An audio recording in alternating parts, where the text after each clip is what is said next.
Peace and blessings to the land of Israel. So much is talked about. What is it? For us? Yes, the land of Israel was promised by the Creator of the world to our holy ancestors, Abraham, Isaac, and Jacob. This land was promised to us on the conditions that the Holy One, blessed be He, asked that they observe the Torah and commandments in it. But it was promised to the people of Israel. Therefore, when someone challenged the goodness of the land of Israel, they were severely punished, like for example the spies in your Parsha who wanted to see the land before conquering it, and returned with bad news, and told about the difficult journeys, the cities in the shape of giants, the settlements, the land. It is impossible to conquer it. They were punished with a very severe punishment. Music. The punishment was that they remained in the desert for 40 years and were not allowed to enter the land of Israel. And the weeping of the people of Israel that night when the spies returned. This weeping led to another weeping for the destruction of the temple many years later, because the Holy One, blessed be He, promised the goodness of the land.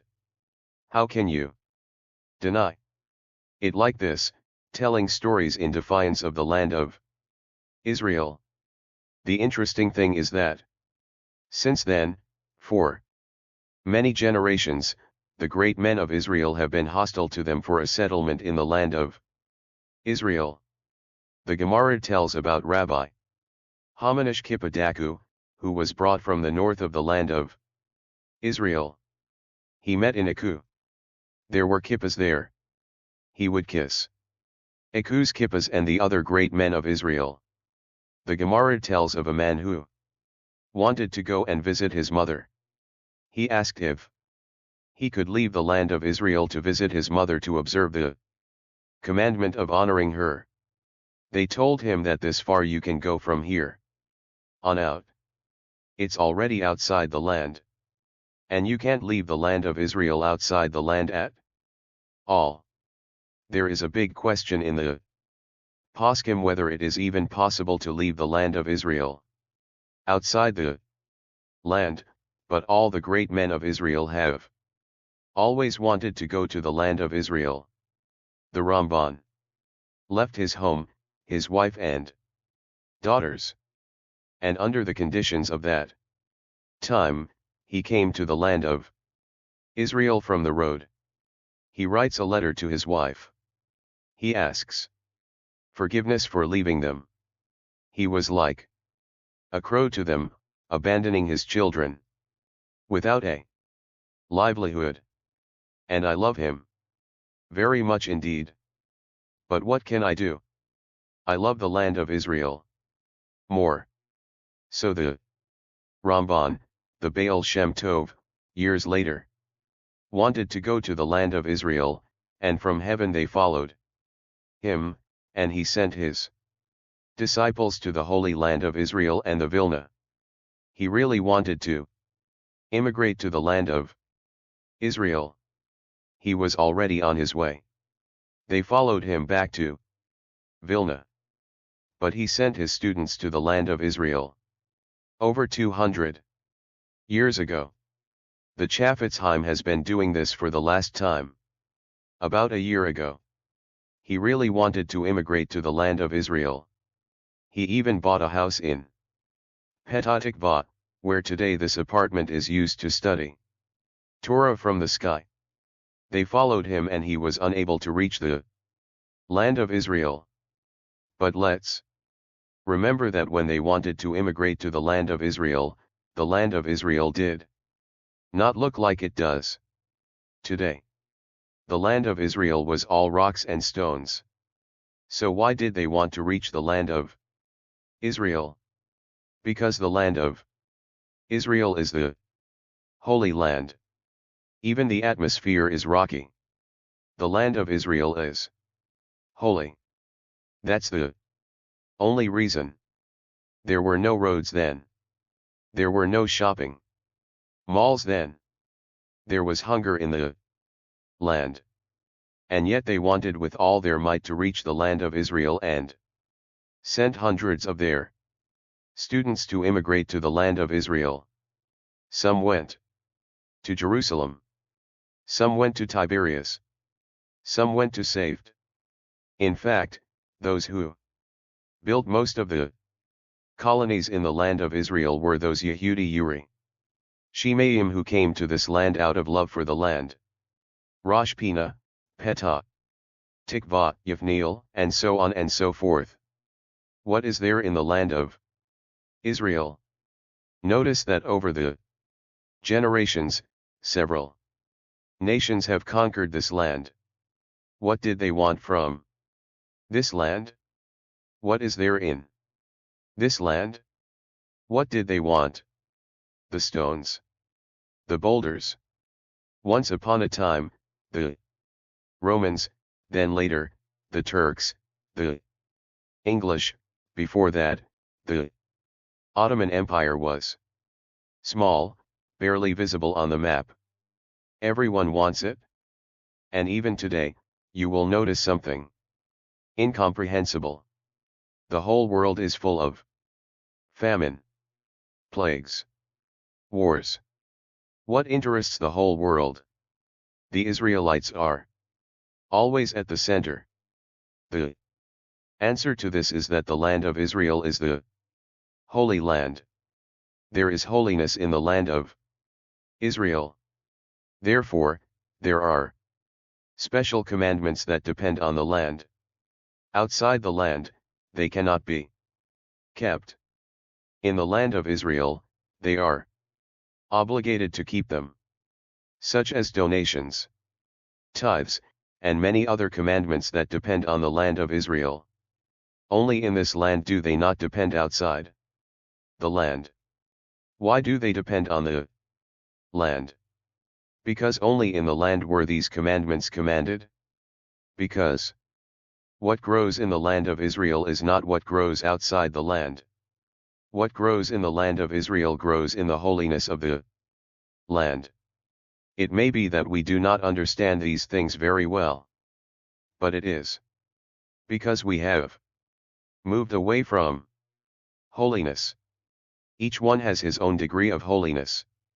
There are some who have moved away and do not feel the holiness of the land. The closer a person is to the Holy One, blessed be he, the more he feels the holiness of the land of Israel. But there is another interesting thing here. The Jews want to come to the land of Israel. So it is true that there are many Jews who are abroad. It may be that the majority of the Jewish people are in the world. But you can see Jews who are so far from religion, so far from everything traditional, but they want to live in the land. What attracts them here to this land? What attracts them? Why do they want to live in the land of Israel? You could say that a religious person knows what is written in Basel about the land of Israel. He knows the history of the land of Israel. He knows the love of the land of the great men of Israel throughout the generations. And it burns in him. The love for the land of Israel burns in him. But a person who is so far away, far from everything religious, from everything related to tradition, what attracts him to live here in the land of Israel? He does not know that, but the holiness of the land attracts him. He knows that there is here in the land of Israel what he will not find anywhere else in the world. Therefore, even if Jews live in the world but are connected to the land of Israel, they are connected to the land. They want the best for the land. Israel, they want the well-being of the inhabitants of this land, they care about it because they are there, so everyone has their reasons. Sometimes it's a matter of livelihood, sometimes it's a matter of family, sometimes just for fun. But they are connected with the land of Israel with all their hearts. They come to visit the land of Israel a lot because they love the land of Israel. But it's not enough to love it, because there is a commandment to settle the land of Israel and inherit it and live in it. And the Ramban, Rabbi Moshe ben Chaman Nachman, says that it is a positive commandment from the Torah to settle the land and live in the land of Israel without any connection to a political matter. But the land of Israel is a holy land that every Jewish heart is drawn to, even though it is small, even though it is not visible on the map, even though it has no oil treasures, and there are no mountains of gold or even copper in it. But it has a soul, it has an extra soul that is not found anywhere else in the world. I tell you, I have been out of the world very little, very little. But I can say that from the first day I already wanted to return. From the first day, I felt that I was moving away from the source of holiness, and I want to return to it. I want to return to this holy place, but on the other hand, what makes a place holy? So it is true that the land is holy by its nature. Therefore, the Ramban says in the parasha, after the land does not tolerate transgressors, and therefore, for the sake of the Torah, it says very, very difficult and serious things about transgressors, specifically in the land of Israel, in the land of Canaan, which is for the sake of the Torah looks at it in such a way that the land will be with you. When the Torah speaks of being with you, the Torah does not mean in a harsh way like a person is with you, but rather it has meanings. It is expressed in all kinds of aspects. Sometimes it can be that a person is forced to leave the land. Sometimes we are forced to defend ourselves and feel that God and peace are trying to take this thing from us, and it does not come in vain, because the land is a holy land, and therefore we have some obligations towards the land. It is not possible for a person to behave in the king's palace the way he behaves in the bathhouse. In the king's palace, a person should not walk with sandals and should not walk in cheap clothing. A person should walk in a moving suit with a tie, neat, respectful of the place. He feels that this is a different place, that this is a place that requires respectful behavior. The land of Israel belongs to the king, because in the king's house, the land must be behaved accordingly. I remember that the UN established the Peel Commission, named after its chairman. And it was supposed to discuss the division of the land between the Israelis, the Jews, and the Ishmaelites. All kinds of people appeared before the Peel Commission. Rabbi Dushinsky, great men of Israel, people from the Yeshuv, and even Ben-Gurion, who was the first prime minister, appeared before the Peel Commission. They asked him where he was born. He said, I was born in Pinsk, Poland. Where were all your friends born? He said, this one was born here, this one was born there. And where were the Arabs who live on this land born? They were born there. This one was born in Hebron. This one was born in Tiberias, Yaffo, Lod, Ramla. So they asked him, so how do you want to receive the land of Israel and have the world agree that you actually came from Poland and your friend from Russia? And from the rest of the places, you want to dispossess the Arabs who were born there? Good question. Then Ben-Gurion picked up the Bible and said, this is the Bible. This is are taboo. This is the document that says who this land belongs to. So the one who is actually dispossessing them is the Ishmaelites, who are dispossessing us because the land is ours. One of the rabbis met later. Ben Gurion brought the Bible with him and said to him, "Listen, I was so impressed by your words, but I have a question." Hello, in the same Bible, there are several other things written. The Bible only speaks about the land of Israel. The Bible also speaks about "and the children of Israel shall keep the Sabbath, to keep the Sabbath throughout their generations, the covenant of the world." The Bible speaks about other commandments, about tefillin, "and the fullness of your hands, and let them be the children of your eyes." There are many commandments, so why do you take one commandment and say, "This is our document, this is our taboo, this is our failure"? And there really was nothing to answer.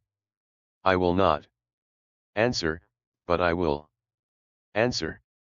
Indeed, the Torah and the Bible contain many things, both about the land of Israel, but also about the Sabbath, and about putting on tefillin, and about the giving of crafts that were done on the Sabbath, and also about the holidays, how they are celebrated, and more.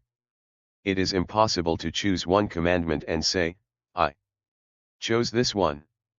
We have here the book of books, which is all one. It is impossible to privatize our right to this land. If you are righteous, our settlement here in the land of Israel, not only will we be happy in this land, but also the Holy Land will be happy in our